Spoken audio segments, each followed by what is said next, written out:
Certamente o Senhor não fará coisa alguma sem que antes não nos tenha nos revelado os nossos segredos aos profetas. É impressionante se dizer que toda a palavra de Deus é divinamente inspirada e proveitosa, a fim de nos redarguir, nos aperfeiçoar em amor em Jesus Cristo. Estamos vivendo esses dias importantes, em que estamos preparando o nosso coração para 2025. Temos aprendido muito sobre como projetarmos o nosso 2025. Espero que neste culto, nesta reunião, o meu amigo Espírito Santo possa falar com você abertamente em áreas específicas da sua vida. Não somente na sua, mas de todos os que estão aqui para a glória de Deus. Boa noite, povo de Deus. Em nome de... Vamos aplaudir a Ele, que é digno de toda honra, de toda glória, de todo louvor, de todo poder e majestade. Amém? Olhe para o irmão que está do seu lado e diga: Deus te trouxe aqui nesta noite, porque Ele quer tratar com você em uma área muito importante. Ele vai revelar áreas da sua vida,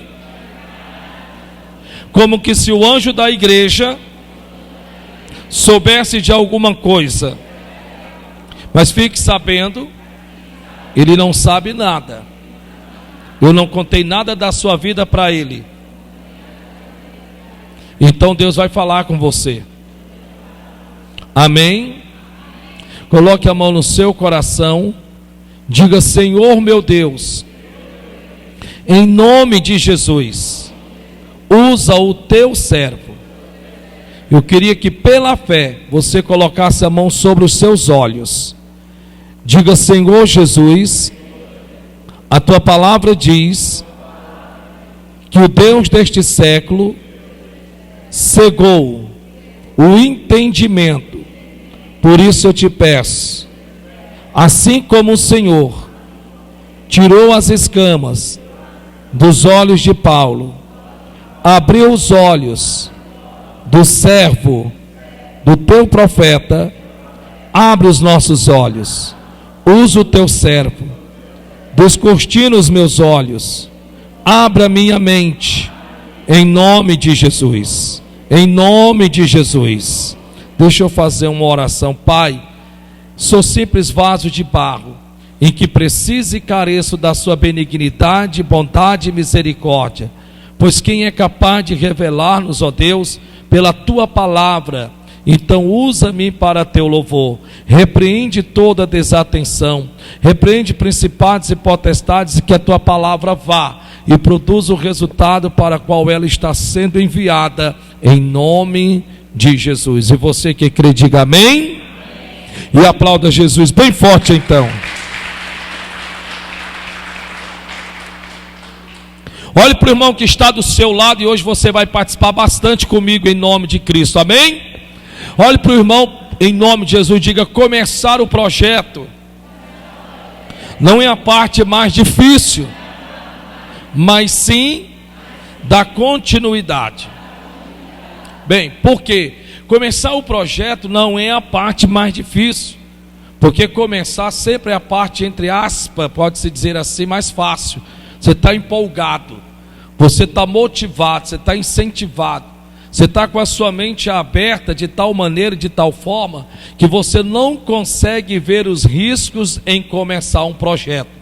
Você meio que não consegue calcular o que isso pode lhe custar, as lutas que lhe podem sobrevir.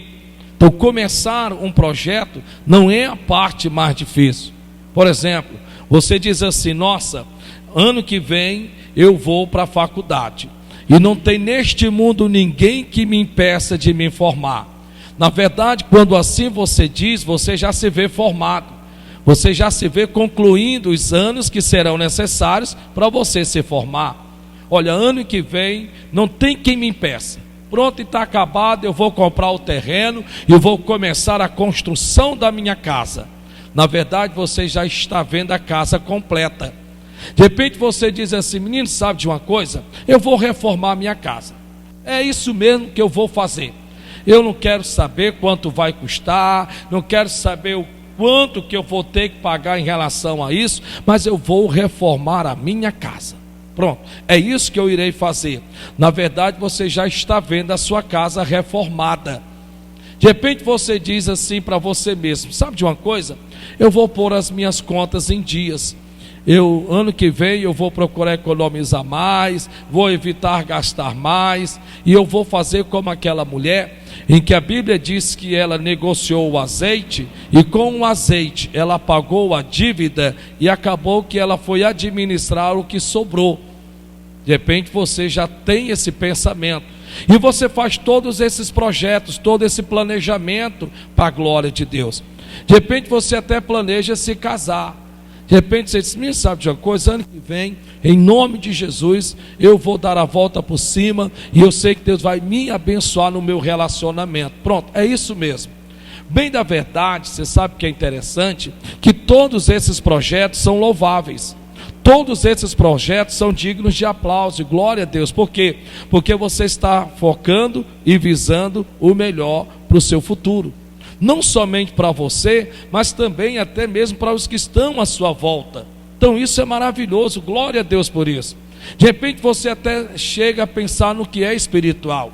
Ano que vem, em nome de Jesus, a partir do dia 1º de janeiro, eu vou começar uma leitura bíblica.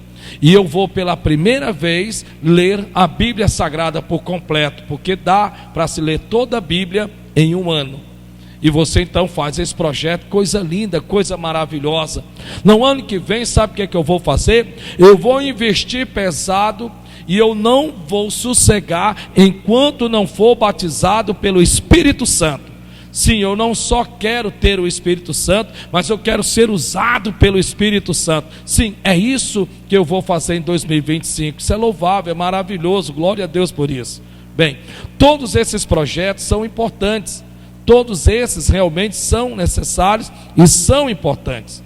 E eu acredito porque quando você projeta alguma coisa, você se projeta para o seu futuro, porque isso que significa projetar é se lançar.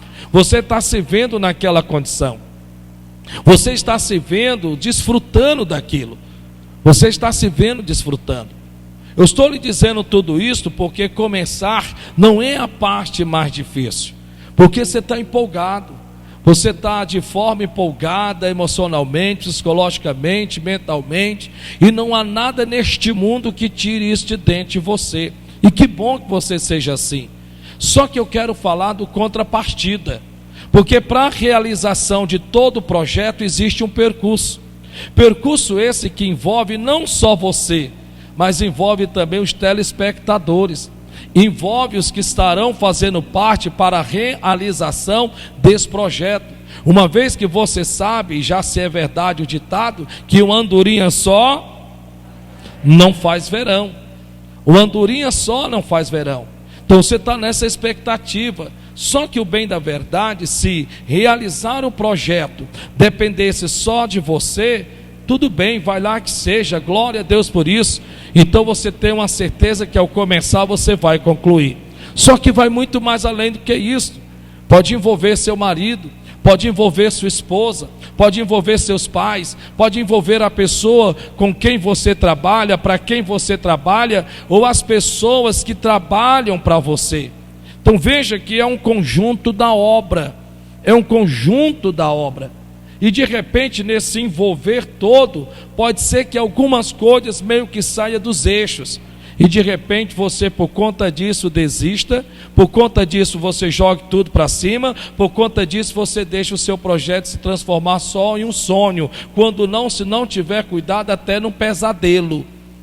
Porque na verdade nós nos preparamos sim, para que nós realizemos os nossos projetos, seja ele em área que for. Você nunca vai fazer um projeto para se casar, para ser infeliz. Não existe esse negócio, não tem como. Sim, eu vou me casar para ser a pessoa mais infeliz deste mundo. Não, não existe. Não existe, não tem como você dizer, não, a partir do ano que vem, olha, eu vou começar uma empresa para que ela me dê prejuízo. Claro que você não vai pensar assim. Você nunca jamais vai projetar alguma coisa para a sua vida que não seja para o seu crescimento, que não seja verdadeiramente para o seu benefício seu e os que estão à sua volta. Então você projeta começar um relacionamento, você projeta começar uma casa, você projeta começar uma faculdade, bem, você projeta. Só que aí, queridos, não depende só de nós, não depende só da minha pessoa ou da sua pessoa, depende verdadeiramente também do conjunto da obra, depende dos que estão à nossa volta. É verdade. Depende de todos, não depende só de você, como não depende só de mim, verdadeiramente o crescimento e o sucesso, assim falando, do ministério Celebrai. Por mais que eu ore, por mais que eu interceda, por mais que eu jejue, por mais que eu suba monte, por mais que eu me esforce, faça a minha parte, glória a Deus por isso, amém. Mas para o sucesso ministerial, não depende só de mim não, depende também, para a glória de Deus, de cada um de vocês. Porque para a realização de um projeto, você sabe muito bem, que não depende só do projetista, depende também dos que irão fazer parte do projeto. E não tem como você começar, quer seja o projeto que for na sua vida, e você dizer que vai fazê-lo, realizá-lo, totalmente só, sem ninguém, sem a ajuda de ninguém. É impossível. É impossível. É impossível você, ainda que você saiba o que você quer, sem sombra de dúvida alguma, realizar o seu projeto, sem que haja pessoas que façam parte para a realização desse projeto. É interessante, né? Porque quando nós olhamos para o que Deus está falando conosco, a pergunta que eu faço é: quem você acredita que faz parte importante para a realização do seu projeto? Quem você hoje, agora, nesse momento, que você acredita que faz parte importante para a realização do seu projeto? Quem você diria ser num cenário? Seu esposo? Sua esposa? Seus pais? Sua mãe? Seus funcionários? As pessoas com quem você lida diariamente? Porque querendo ou não, essas pessoas elas têm uma ligação direta ou indireta com você. Pessoas que têm ligações diretas com você são pessoas que compartilham com você do mesmo telhado. É do mesmo telhado. É mais ou menos assim. Vamos dizer que você compartilha do mesmo telhado com o seu marido, ou você compartilha do mesmo telhado com a sua esposa, ou você compartilha do mesmo telhado com seus filhos. Eles já são filhos adultos e sabem muito bem o que querem da vida, têm alvos, têm objetivos, têm sonhos, têm planos e têm metas. Então são essas pessoas que fazem parte diretamente para o sucesso do seu projeto. Só que de repente essas mesmas não são pessoas que motivam, não são pessoas que incentivam, são pessoas que é como que meio que quisesse, sabe, direto ou indiretamente, meio que puxar você para trás. E me perdoe, porque eu não estou colocando ninguém aqui contra ninguém, eu não estou dizendo isto. Já diz a própria palavra de Deus, não sou eu, em que infelizmente os nossos adversários seriam os da nossa própria casa. Não fui eu quem disse isso não, meu irmão, foi o próprio Senhor Jesus. O Senhor Jesus Cristo disse de forma bastante clara que infelizmente os nossos adversários seriam os da nossa própria casa. De repente você seja a pessoa visionária na sua casa. Olhe para cá e preste atenção. Deus quer falar com você como nunca falou nessa noite, e já está falando. De repente você seja a parte visionária dentro da sua casa. De repente você é aquela pessoa, sabe, que você inquieta todo mundo, porque você é cheio de projetos, sonhos, metas, visão, nossa, sabe, você é aquela pessoa que realmente até incomoda. De repente você é essa parte visionária. De repente você é a parte que você não só sonha, como você sabe como fazer, correr atrás e tudo mais. Ok, glória a Deus por isso. Mas de repente, ao mesmo tempo, você tem dentro ou debaixo do mesmo telhado, você tem já outros que não são assim, que já não cooperam, já não ajudam, sabe? E de repente isso pode, sem você perceber, começar a determinar determinados sentimentos em você. Porque na verdade, começar um projeto, como eu disse no início, né, não é a parte mais difícil. Começar não é a parte mais difícil. Não, você deu o primeiro passo, glória a Deus por isso. Oh, louvado seja o nome do Senhor. Só que agora você vai ter que também partilhar e compartilhar com pessoas que estão à sua volta para a realização do seu projeto. Só que aí, quando eu falo sobre isso, eu recomendaria aos amados que pudesse durante esses dias, não só pegar esses versículos que nós iremos vermos aqui, mas você pudesse ler todo o capítulo 4 de Neemias. Esse capítulo 4 de Neemias é algo impressionante. Se você pedir ao Espírito Santo, ele vai te ajudar, te auxiliar, a te mostrar várias etapas para a realização ou não realização de um projeto. Olha o que a Bíblia Sagrada diz. Vamos aqui, Neemias capítulo 4, versículo de número 1. Neemias, capítulo de número 4, versículo de número 1, diz assim: e sucedeu que, aconteceu que, então não era nada planejado, programado, não, aconteceu, simplesmente aconteceu. Então ele foi pego de surpresa, foi algo que o pegou completamente, totalmente, inteiramente de surpresa. Olhe para cá por gentileza. Primeiro vamos entendermos o cenário para chegar no capítulo 4. Quem era Neemias? Quem era Neemias? Bem, ao você me fazer esta pergunta, nós teríamos que entrarmos no castelo de Suzã, a fortaleza, onde ele residia. Talvez de princípio você poderia dizer, já sei, já que ele morava no palácio, morava no castelo, ele era rei. Não, ele não era rei. Não, talvez ele fosse um dos súditos mais importantes do castelo, também ele não era. Talvez você diga, não, ele talvez fosse um magistrado, alguém, sabe, de alta patente, também não era. Se nós chegássemos no palácio e perguntasse quem era Neemias, era capaz das pessoas olhar para mim e para você e dizer, não sei quem ele é, não faço nem ideia de quem ele seja. Porque na verdade Neemias, ele exercia uma função em que pode-se dizer que era uma função quanto que arriscada, mostrando o valor que ele tinha. Porque na verdade Neemias era um copeiro, como se fosse um garçom nos dias de hoje. Só que Neemias, como copeiro, não era uma posição de destaque. Mesmo que ele viesse diante do rei e lhe trouxesse vinho para que ele pudesse tomar. Mas por que o senhor diz isso, meu profeta? Sabe por conta de quê? Porque a Bíblia diz que antes dele entregar o vinho nas mãos do rei, ele tinha que tomar, ele tinha que beber. E se caso ali acontecesse qualquer tipo de veneno, ele morreria na hora. Dá para você imaginar?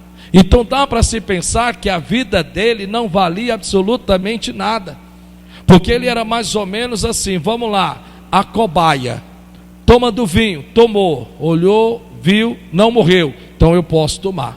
Quer dizer então, dá para se imaginar que o cargo de Neemias não era esse cargo digno de aplauso, sabe, de que qualquer um de nós gostaríamos de ocupar. Então eu queria que você tivesse esse cenário na sua mente. Escute em nome de Jesus. Eu gostaria que você tivesse esse cenário na sua mente. Eu acredito que nenhum de vocês voluntariamente iria querer exercer essa profissão. Você queria exercer essa profissão? De repente você iria ter que tomar do vinho, querendo ou não. De repente estava envenenado, tomava, caía, morria. Já imaginou? Olha o valor que você ia ter. Valor de nada. Mas esse era o cargo de Neemias. Até que ele recebeu uma visita. Visitas essas que vieram de Jerusalém e comunicaram, quando esse perguntou como estava Jerusalém. E a Bíblia diz que os seus amigos disseram, olha, Jerusalém está fendida de alto a baixo, os muros estão quebrados, as portas queimadas a fogo, e o povo está em opróbrio, miséria e grande penúria, e os sepulcros de nossos pais estão quebrados. A Bíblia diz que tendo ele ouvido tais palavras, a Bíblia diz que muito entristeceu-se no seu coração. E quando ele ouviu esta notícia, era no meio de Quisleu. E a Bíblia diz que ele dispôs no coração orar e jejuar, orar e jejuar, orar e jejuar, orar e jejuar, orar e jejuar. E a Bíblia diz que num certo dia, no mês de Abibe, que era mais ou menos 6 a 7 meses, ele agora está diante do rei, e ele, assim como de costume, está levando a taça de vinho para entregar em sua mão. Ele prova do vinho, de repente podia ser que tivesse envenenado, mas não estava. Ele entrega na mão do rei, e quando o rei olha para ele, olhando para ele, vê que ele está triste e abatido. O rei então se comove, e eu sei que foi o próprio Espírito Santo que assim o fez. E a Bíblia diz que ele diz: por que estás tristes o teu semblante? Essa tristeza é senão de coração. A partir dali ele abre o coração e ele diz para o rei: como não estaria triste o meu coração? A minha Jerusalém está fendida de alto a baixo. Os muros estão fendidos, as portas queimadas a fogo, o povo está em miséria e o pobre. E agora eu fiquei sabendo também que os sepulcros de meus pais estão despedaçados. Na mesma hora, Deus toca no coração do rei e ele faz uma carta e o entrega. Esta carta lhe dava o direito, ele, Neemias, escute em nome de Jesus. Essa carta dava o direito a Neemias, um simples copeiro, ir até as florestas e apresentar assim aos demais que ali fossem responsáveis pela melhor madeira, os entregasse, esses cortariam as madeiras e levariam para Jerusalém, e não importa a quantidade que fosse, desde que fosse então executado o decreto do rei. Só que é interessante que Neemias agora assim o faz, e ele vai para Jerusalém. Ele vai para Jerusalém.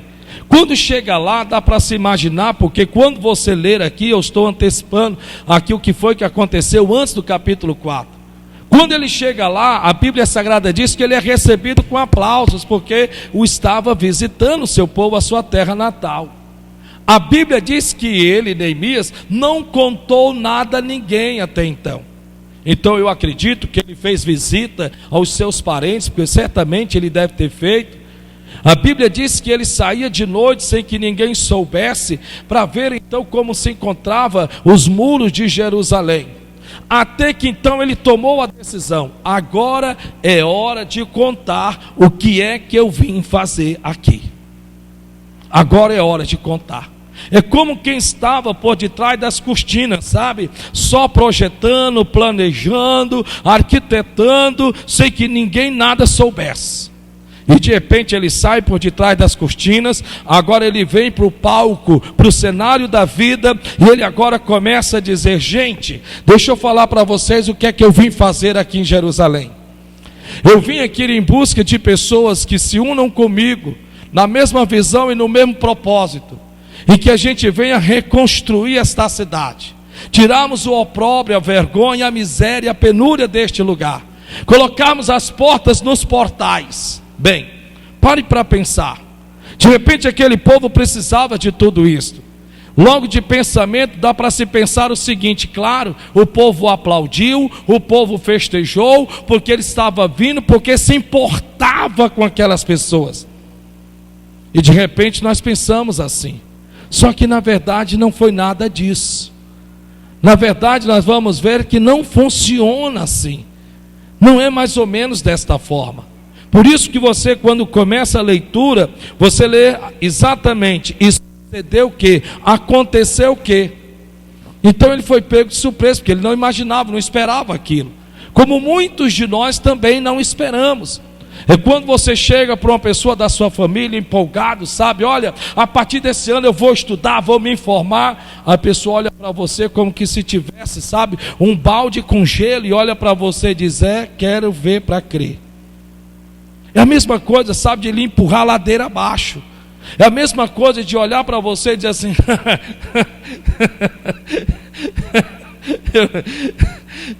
tu vai o quê? Eu não acredito. É como se você dissesse assim: a partir desse ano eu vou mudar, vou ser diferente. E a pessoa olha para você e olha assim, você percebe, sabe? Você nota aquele semblante, sabe, de fazer pouco, de diminuir, de dizer que não acredito. E aquilo, querendo ou não, se você não tiver cuidado, começa a determinar sentimentos dentro de você. Veja que a Bíblia diz aqui, está escrito: e sucedeu que, ouvindo Sambalate, que edificávamos o muro, ardeu em ira. Uau! Veja que a Bíblia Sagrada diz que Sambalate, só em ouvir, ele nem viu, ele só ouviu que Neemias mais os demais que se chamavam de edificadores estavam edificando os muros de Jerusalém, reconstruindo a cidade totalmente destruída.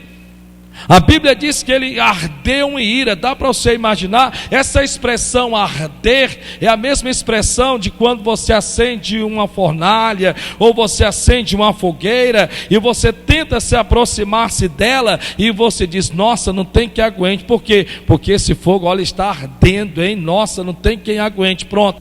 É mais ou menos assim. Não tinha quem se aproximasse de Sabalate que ele não contaminasse. Não tinha quem se aproximasse de Sabalate que ele não conseguisse disturbiar a mente daquela pessoa. Então era mais ou menos assim.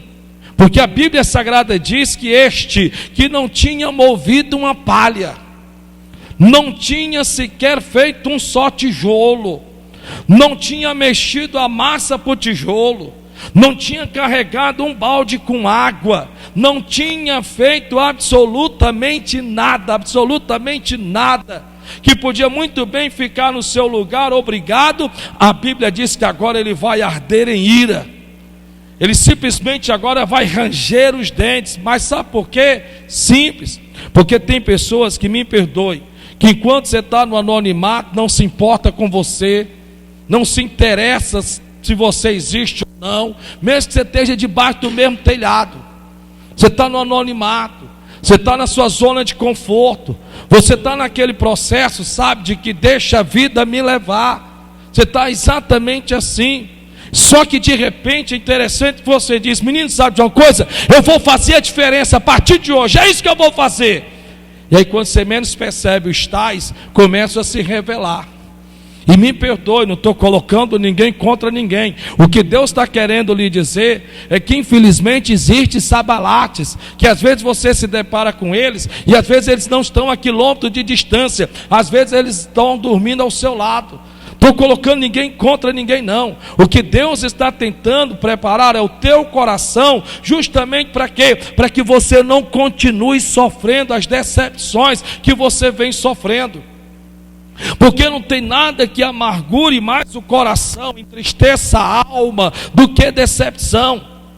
A decepção, já se disse o ditado, é nada mais nada menos um prato que se come frio, que nós também podemos titular e chamar como ingratidão, em que às vezes você, sem perceber, você fica olhando, sabe, meu Deus, que é isso, Jesus? Que negócio é esse, meu Deus do céu? Como pode uma coisa dessa?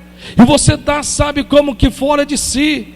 Você está como que não entende por quê? Porque aquela pessoa que poderia ao menos, já que não quer motivar, já que não quer incentivar, poderia ao menos ficar no seu canto. Mas não é isso que acontece. Não é isso que acontece. Veja que a Bíblia diz que ele ardeu em ira. E diz mais: e se indignou muito, ficou indignado, ficou revoltado. Nossa, como pode, meu Deus do céu? Como pode a diferença fazer toda a diferença? Olhe para o irmão que está do seu lado e diga: como pode a diferença fazer toda a diferença? Você entendeu o que ele está lhe dizendo? Como pode a diferença fazer toda a diferença? Quando você no seu coração entende que ser diferente é fazer a diferença, e que nem sempre ela será festejada, pessoas que estão à sua volta, além de ficar iradas, vão se indignar com isso, vão olhar para você e vão começar a lhe desmerecer. É verdade. Vão começar a querer meio que lhe diminuir, lhe colocar para baixo, lhe dar menos importância naquilo que você é e naquilo que você pode fazer e no que você pode se tornar. Você está me entendendo? Eu nunca esqueço, e você sabe muito bem disso, que eu trabalhava na Serval e eu era um simples zelador, com muito orgulho. E o meu chefe, no caso o subchefe, o Haroldo, um certo dia eu estava varrendo com aqueles vassourão gari, e eu estava mais suado que tampa de chaleira, e eu estava varrendo ali, e quem não sabe essa história eu conto sempre, e ele simplesmente passou acompanhado do Saniel, que era chefe do setor de manutenção, E eles então pararam, e o Haroldo olhou para o Saniel e disse: ó, formado na Universidade de Vassouras. Não existe essa faculdade, não existe. O que ele estava dizendo era que a minha formação era em só saber varrer chão. Era isso que ele estava dizendo. Eu podia ter ficado irado, com raiva, não. Eu olhei para ele, peguei a vassourão gari, coloquei debaixo do ombro, aqui debaixo do braço, descansei sobre a vassoura, parece que eu estou me vendo ali naquele dia. Olhei para ele e disse: mas aqui eu vou mandar em ti e mais um bocado. Aqui eu vou mandar em ti e mais um bocado. E assim aconteceu. Mandei nele e mais um bocado. O que eu quero lhe dizer é que pessoas, quando começam a perceber que você é diferente, me perdoe, você tem que estar preparado. Você tem que verdadeiramente guardar o que nós chamamos de coração. A Bíblia diz que de tudo quanto o homem deve guardar, guarde o seu coração, porque dele procede as saídas da vida.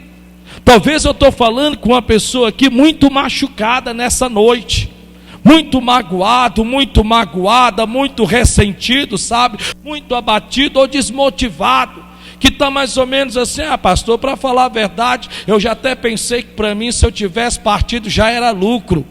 Que pensamento é este? Pastor, na verdade, por mim, eu vou ser bastante sincero, por mim, se eu já tivesse partido, para mim já era lucro. Dá para você imaginar a que ponto você chegou a pensar a seu próprio respeito? Para pensar. Existe coisa pior nesta vida, que você ocupe a sua mente em você acreditar que você, se tivesse partido, melhor seria. Eu acho que não existe nada pior do que isso na vida de uma pessoa. Eu acredito que não existe nada pior na vida de um ser humano, de que ele começar a se ver que melhor fosse que ele já tivesse morto, sepultado, enterrado e acabou-se. Na verdade, ele não quer morrer. Na verdade, é que ele não está sabendo lidar com essas frustrações. E aí a Bíblia Sagrada diz, está escrito: e se indignou muito e escarneceu dos judeus. Sabe o que é escarnecer? Fazer pouco. Escarnecer, é fazer pouco, é desmerecer crédito, né? E infelizmente, queridos, isso tem acontecido muito. E às vezes isso pode acontecer, você sabe aonde? No casamento. No casamento.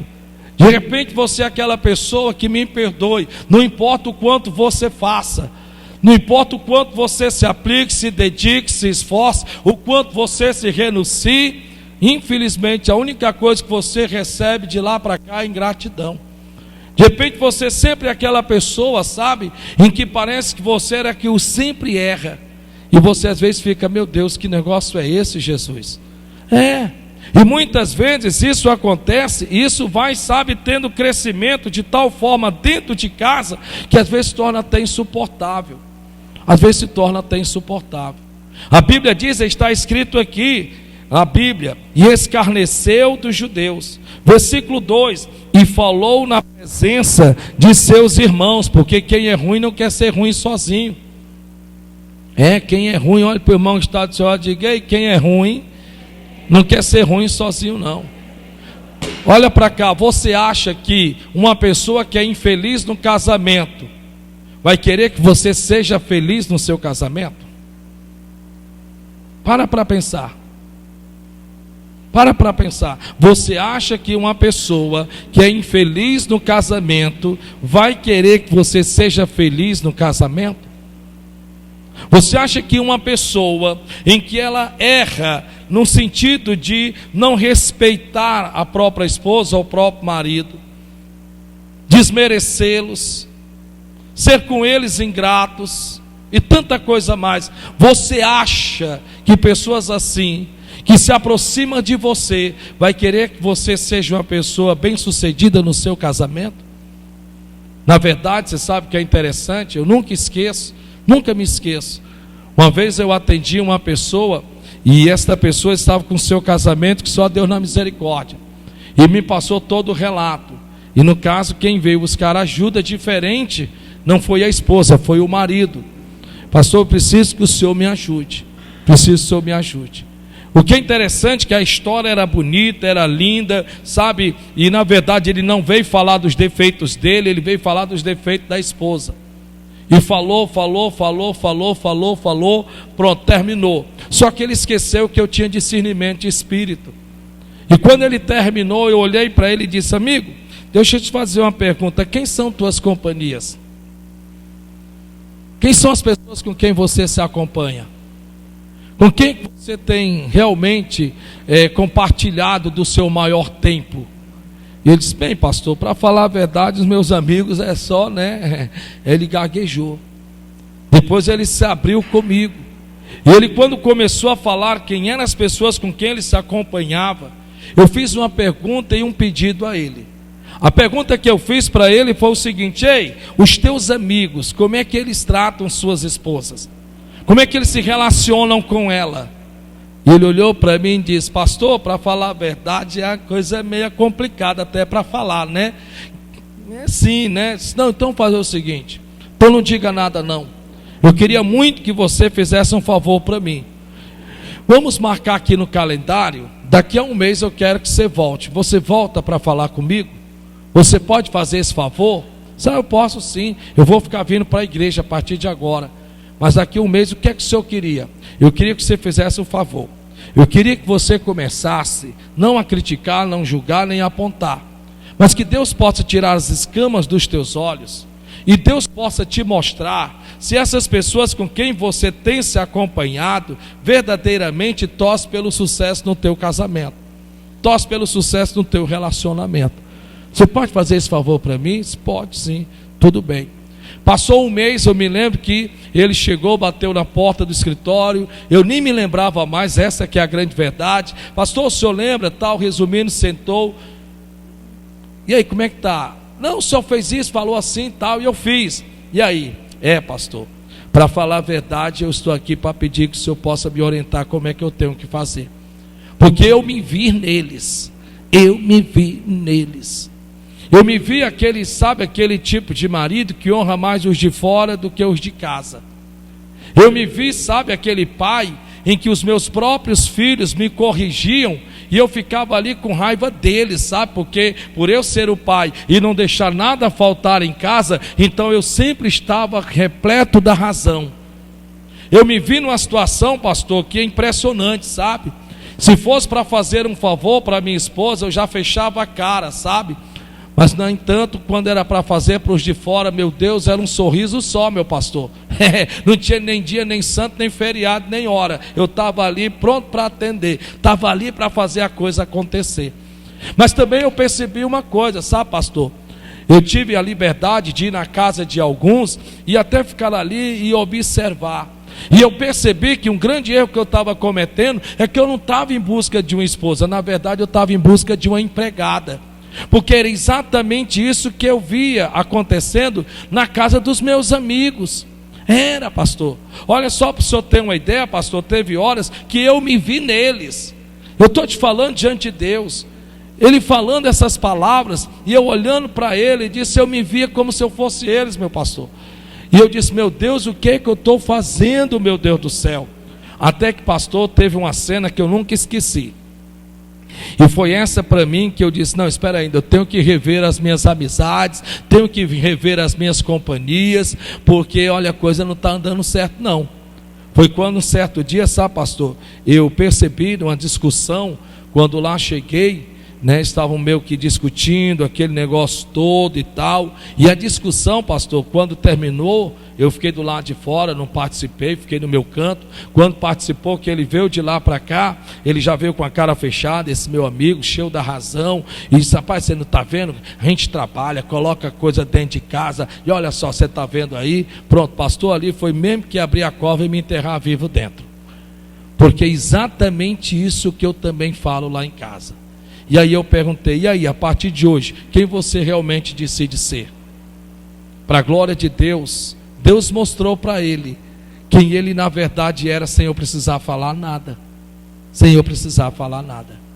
Até que então, para a glória de Deus, ele mudou. E graças a Deus que ele mudou. Graças a Deus que ele mudou. O que é interessante que a Bíblia diz aqui, está escrito E falou na presença de seus irmãos e do exército de Samaria, e disse: que fazem estes fracos judeus? Pessoas que não acreditam no teu potencial, você acha que eles irão fazer o quê? Colocar você no pináculo do templo, ou ver se consegue colocar você debaixo do velador? É claro que é debaixo do velador. O que fazem estes fracos judeus? Veja que agora eles vão usar uma tática muito poderosa. E sabe qual é essa tática? Palavras. Olhe para o irmão que está do seu lado e diga: você está aqui hoje ouvindo o que Deus está falando? Eles vão usar uma tática muito forte, muito poderosa: palavras. De princípio eles não foram lá para tirar a enxada, eles não foram lá para tirar absolutamente nada das mãos dos edificadores, eles só começaram a usar palavras. O que é interessante é que eles não falaram diretamente, eles falaram indiretamente, porque eles sabiam que pessoas iam levar esta informação até Neemias. Veja que eles estão dizendo de forma bastante clara, está escrito aqui, que fazem estes fracos judeus. Veja que essa tática é tão poderosa de um jeito em que a própria Bíblia Sagrada diz que a fé vem pelo ouvir. Mas se a fé vem pelo ouvir e vem de Deus, ela nos coloca para cima. Mas se vem de pessoas que tentam nos diminuir, não é mais fé que vai se produzir no nosso coração, mas o medo. Então de repente, me perdoe, você está aí animado, você está motivado, você está incentivado, está vindo 2025, eu vou fazer tudo diferente, eu vou ser o melhor esposo, eu vou ser uma melhor esposa, eu vou ser o melhor filho, eu vou ser uma melhor filha, pronto, é isso mesmo que eu vou mudar, vamos lá, vai dar certo. Só que você acha que o inimigo vai querer com que isso aconteça? É claro que ele já está projetando, planejando quem ele pode aproximar de você, quem pode ter acesso a você para que essas coisas não aconteçam. Veja que eles estão agora desmerecendo. Veja que eles estão dizendo: poderão por acaso estes fracos judeus? Estão desmerecendo, colocando rente com o chão. E ele continua: permitir-se-lhe-á isto. Permitir-se-lhe-á isto quer dizer, eu não acredito que eles vão conseguir. Não pode uma coisa dessa. Permitir-se-lhe-á isto. Sacrificarão. Olhe para o irmão que está do seu lado e diga: sacrificarão. Rapaz, é impressionante como tem pessoas que elas não se esforçam e ainda se sentem incomodadas quando os que estão à sua volta se esforçam. É impressionante que tem pessoas que elas não mexem uma agulha,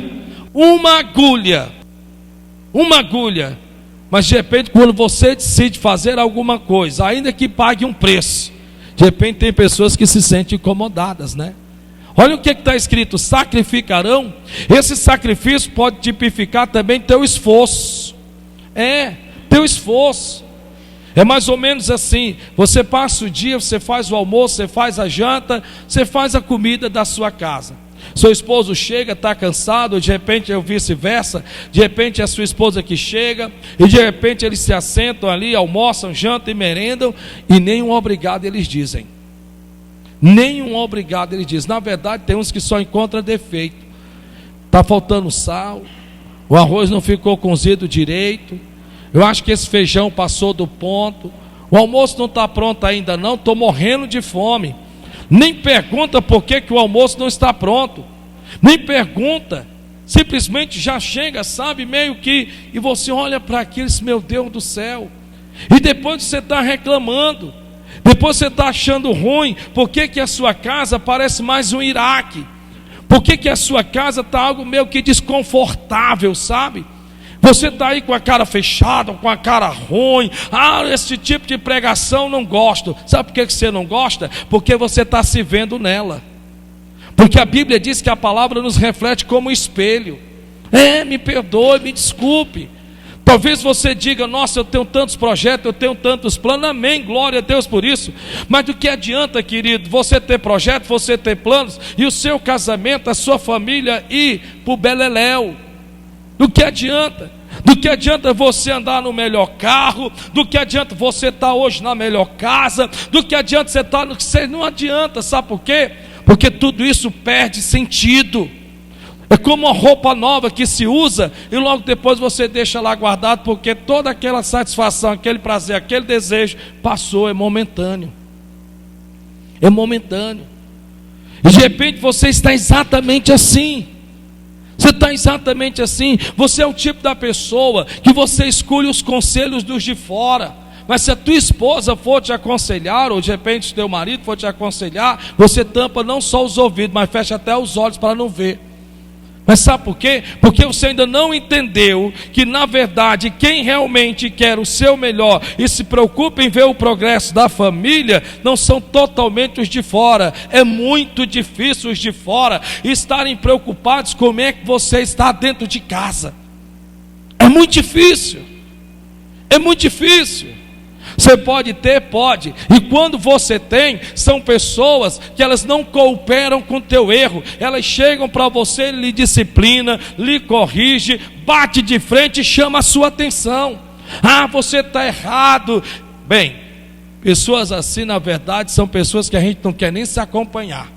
A gente fica logo com raiva, né? A gente fecha logo a cara. Só que o bem da verdade, você sabe o que é? É que é melhor uma repreensão com sinceridade do que um aperto de mão com falsidade. Esse é o bem da verdade. Veja que a Bíblia diz: sacrificarão. Veja que eles estão dizendo: não pode uma coisa dessa. Você não está vendo? Irmão, olha, não tem nada pior. Não existe nada pior nesta vida do que você não reconhecer o esforço de uma pessoa. Eu vou repetir: não há nada pior nesta vida do que você não reconhecer o esforço de uma pessoa. Não existe nada pior nesta vida. Sabe o que é você se esforçar, você se dar, você sabe renegar a si mesmo, você sabe como que morresse para si próprio. Talvez hoje você está vivendo um conflito, justamente porque essa pessoa sabe que durante a vida toda renunciou. Talvez hoje está tão cansado, está tão cansada, que talvez você olha para essa pessoa e você percebe que ela não está mais nem aí. Não está mais nem aí.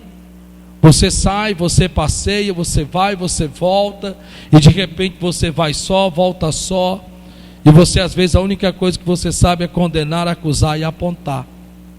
E de repente isso já é um sinal. Isso já é um sinal. Isso já é um sinal e que às vezes você ainda não percebeu.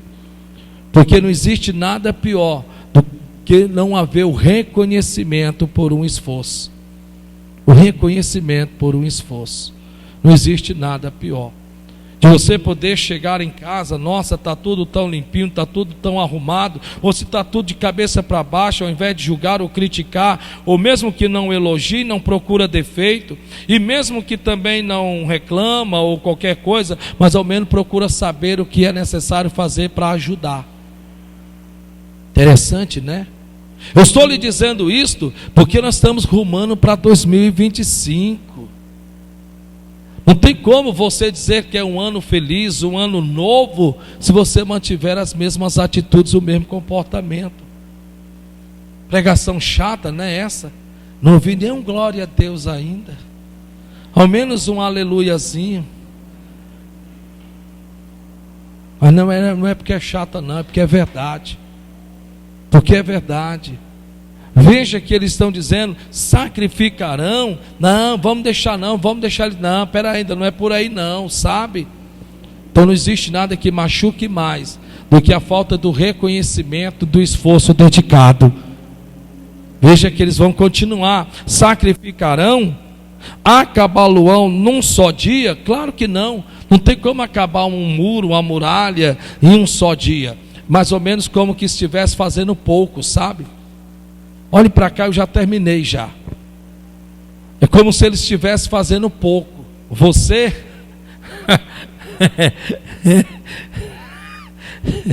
eu duvido, deu dó. Meu Deus, eu não acredito na coisa dessa não. Quando não fala, por meio de atitudes e comportamento, não precisa nem falar, você já vê. Às vezes você pega isso, sabe o que é que você faz? Você fica triste. Quando isso era para te servir de combustível. Quando isso era para te servir de motivação, de incentivo, sabe? De vamos para cima, vamos arregaçar a manga, vamos fazer a coisa acontecer.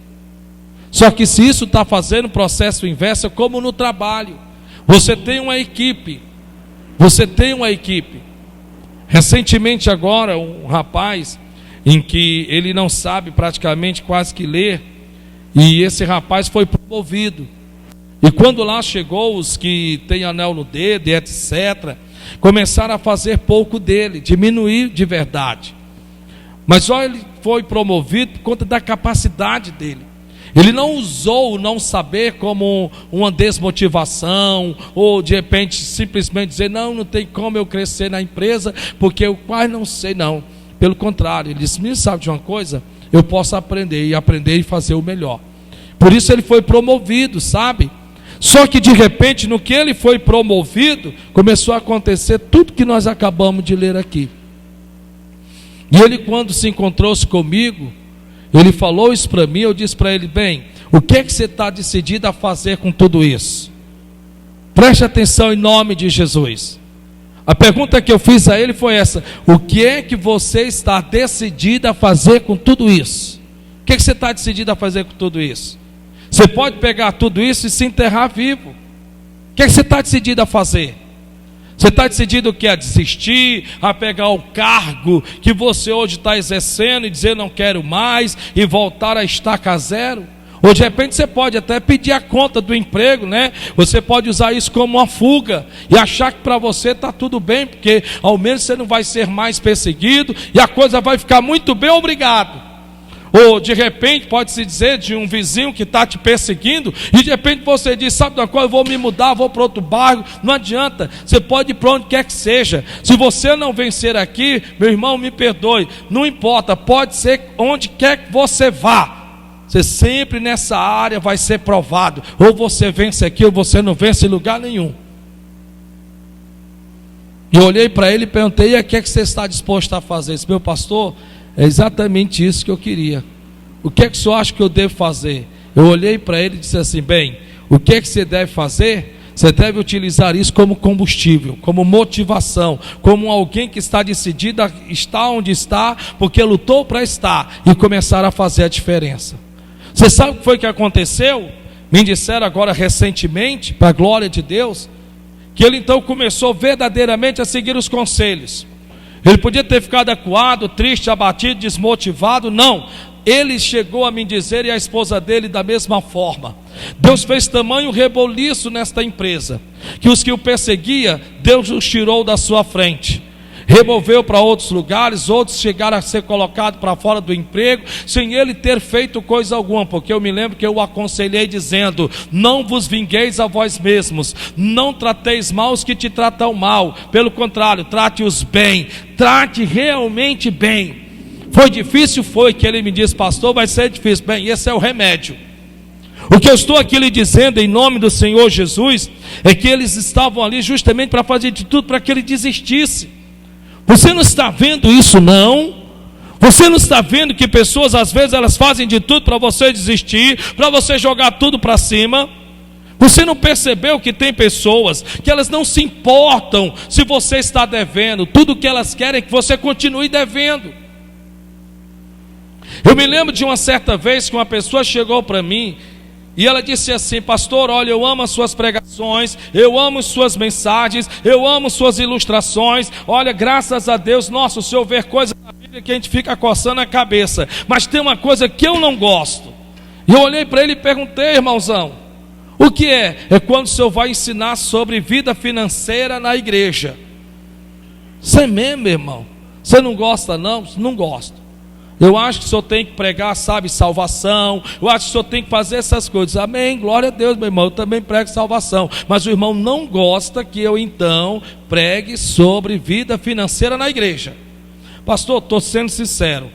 O senhor não fica chateado comigo? Não, irmão, fico não. Fiquei calado na minha, tranquilo e sossegado.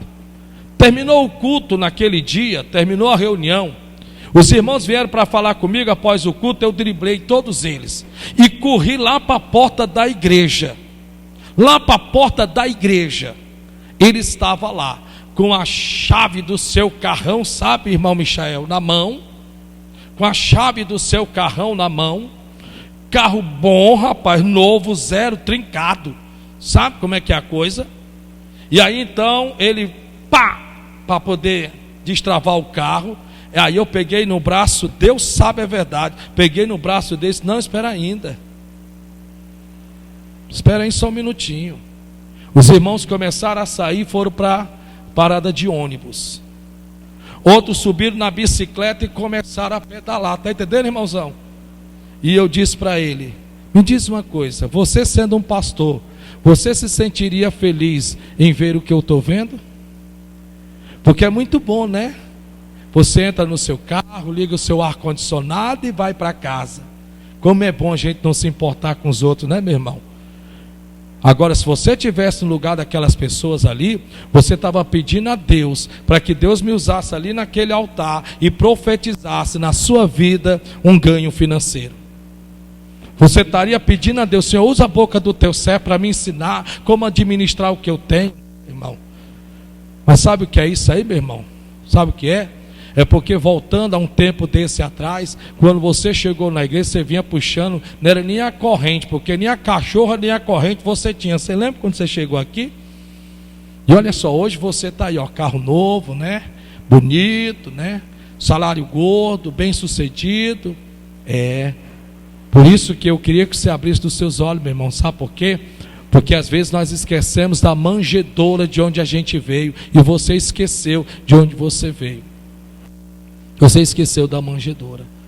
Eu estou lhe dizendo isto porque na verdade é o que ele está dizendo aqui: acabalarão num só dia, vivificarão dos montões do pó as pedras que foram queimadas. Você sabe o que é interessante? É que tem pessoas que são exatamente como esses Sabalates da vida. Veja que ele está dizendo: vivificarão dos montões do pó, porque as pedras tinham sido quebradas, as portas tinham sido queimadas a fogo, e eles estão fazendo um pouco. Eles estão dizendo: está vendo, eles não vão conseguir. Como é que eles vão conseguir pegar tijolos quebrados e refazê-los para poder levantar esses muros? Ou as portas que foram queimadas estão em cinzas, e de repente eles refazê-las para colocar as portas nos portais. Você está aqui nessa noite, sim ou não? Tem pessoas que não acreditam que você possa se reerguer. Tem pessoas que não acreditam que você possa se levantar. Tem pessoas que eu vou aqui para cima para você poder ouvir melhor. Me perdoe. Você tem que deixar desse ar de comiseração.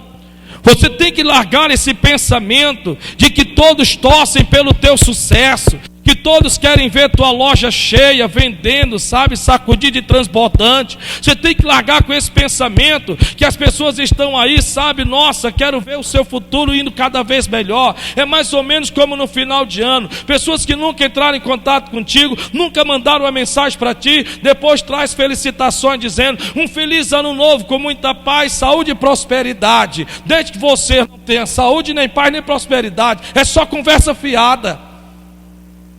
Porque quando de repente as coisas começam a acontecer, você se ergue como a fênix de verdade, você ressurge do nada, você entende que a única diferença que faz toda a diferença é você.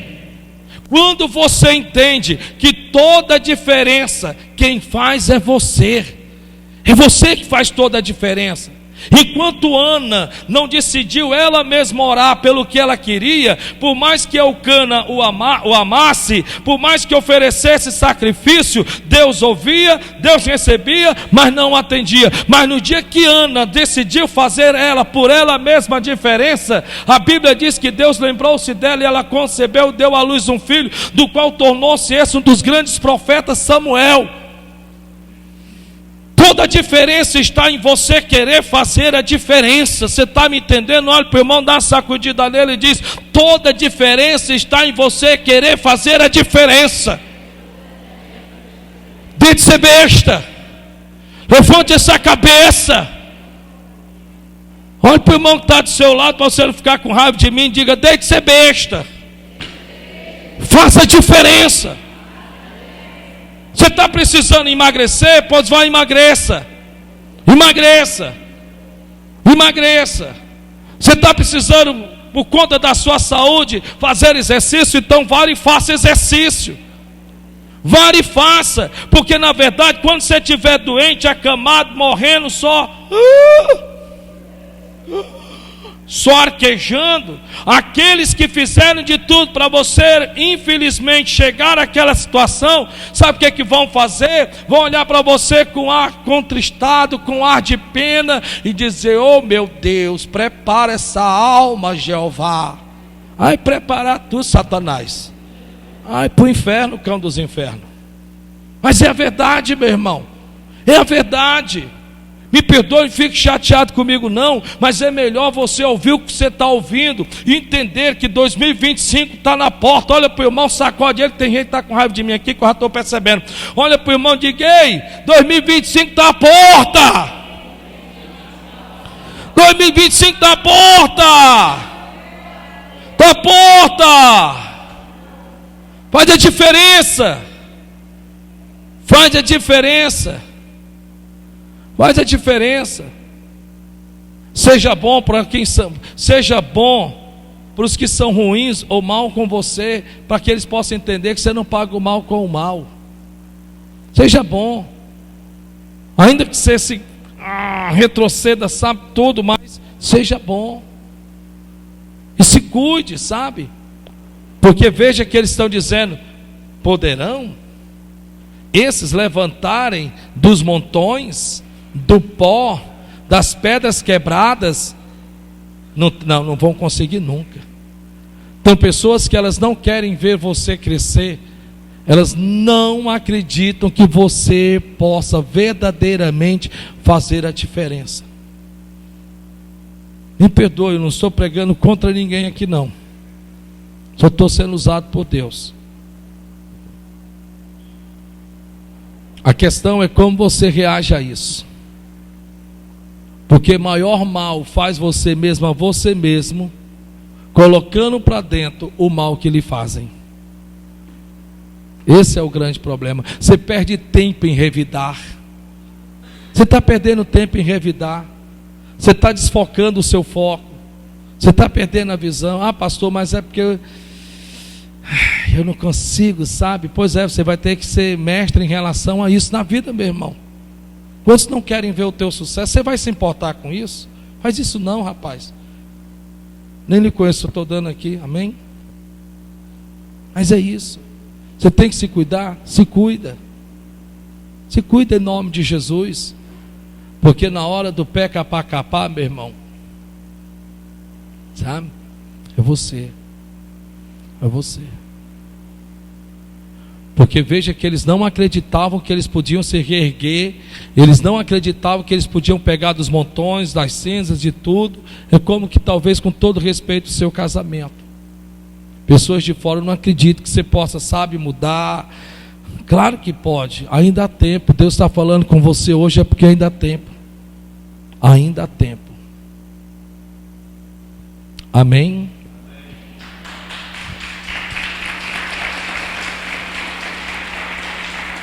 Sabe por quê? Porque Deus faz nova todas as coisas. Porque o princípio poderá ter sido até pequeno, mas o teu último estado crescerá extremo. Então, em nome de Jesus. E não se importe com os que não se importam. Porque a vida, até onde eu sei, só é uma. Amém? Que o Senhor te abençoe.